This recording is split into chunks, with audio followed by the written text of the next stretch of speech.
Hey everyone! Today I want to tell you a story about poverty. Wait! Don't turn off the video yet. I know many of you are thinking, oh, another moral lesson. But you know what? There's a very ironic reality in this era. Sometimes the richer people get, the poorer they become. Poor in a very special way. I once met a successful businessman. He had $1 million mansion, luxury cars. But every night he had to sleep alone because his wife and children had all moved to their maternal grandparents' house. The reason? Because dad only knows how to make money. Oh. Or like the story of a friend of mine. He just bought a penthouse with the best view in the city. But he said, every evening standing alone enjoying this beautiful view, I have no one to share it with. So, what does it mean to be rich? What does it mean to be poor? The answer lies in the story I'm about to tell. A story about a rich boy and a special trip that his father arranged.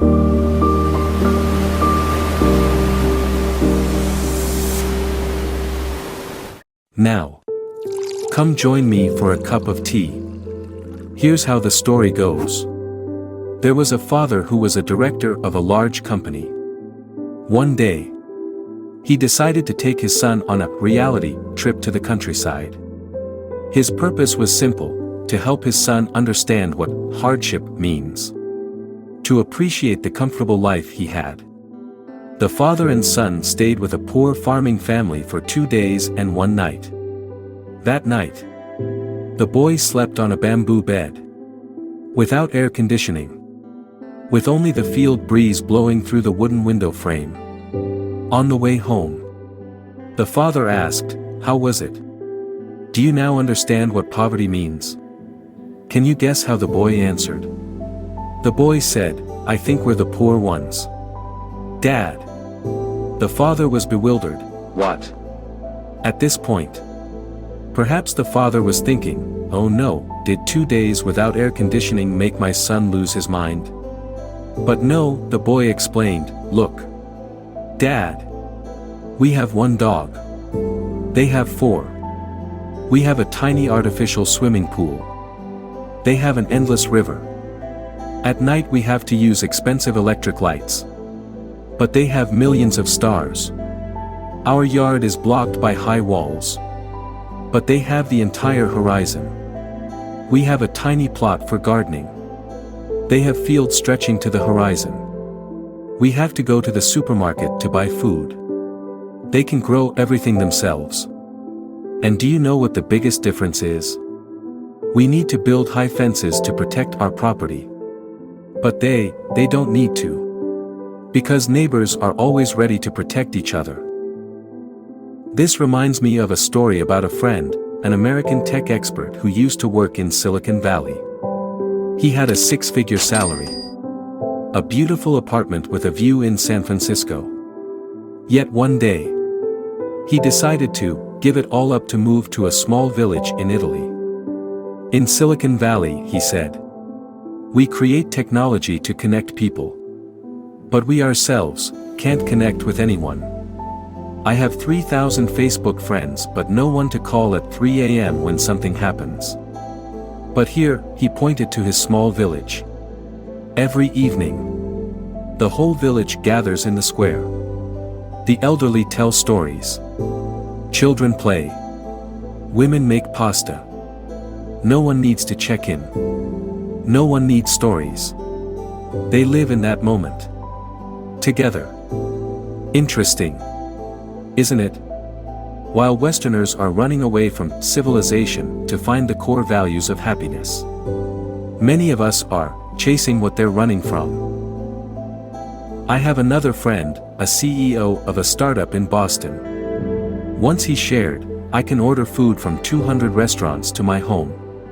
But I can't remember the taste of a family meal. I can buy plane tickets to travel the world. But I don't have time to walk. You know what's really shocking? In Sweden and Norway, considered the happiest countries in the world, there's a concept called enough. They have the word lagom, which means just right. Neither too much nor too little. A Swedish CEO wouldn't hesitate to cycle to work. A Norwegian scientist might research vaccines while growing their own vegetables. They don't chase more. They chase enough. Going back to the story of the father and son. Perhaps the lesson isn't about choosing between rich and poor, modern and traditional. Rather, it's about how can we balance the values of both sides? How can we develop while keeping what's worth keeping? And hey, I have another shocking question. Jeff Bezos, the world's richest man, once said, "I would trade all my $200 billion to be 20 again." So the question is, if we can't trade money for youth, what are we chasing money for? But wait. I can hear some of you protesting. You're romanticizing poverty too much. As if being poor is blissful.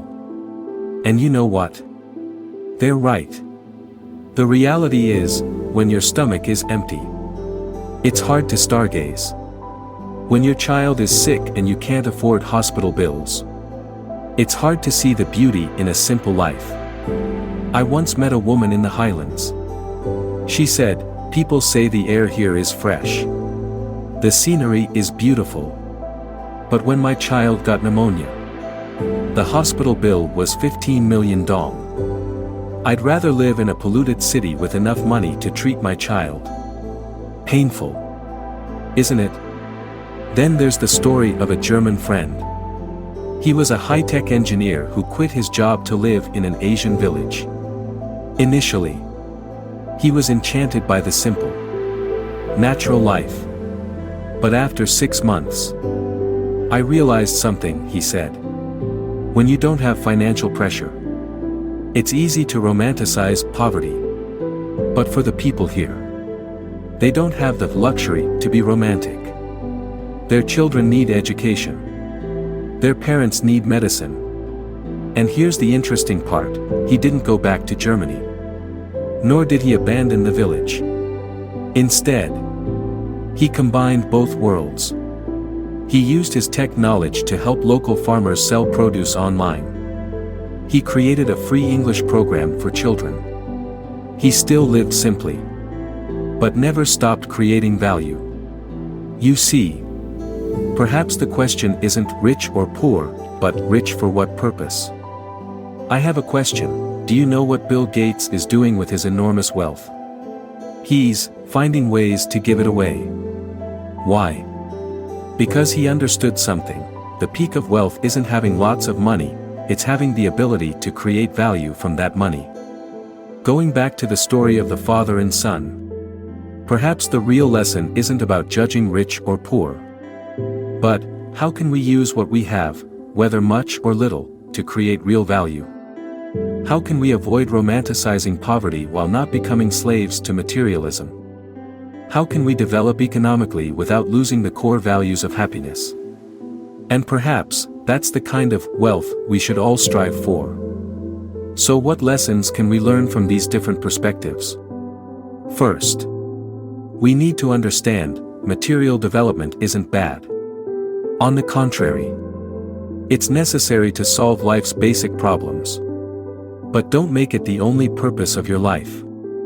Second, each circumstance has its own gains and losses.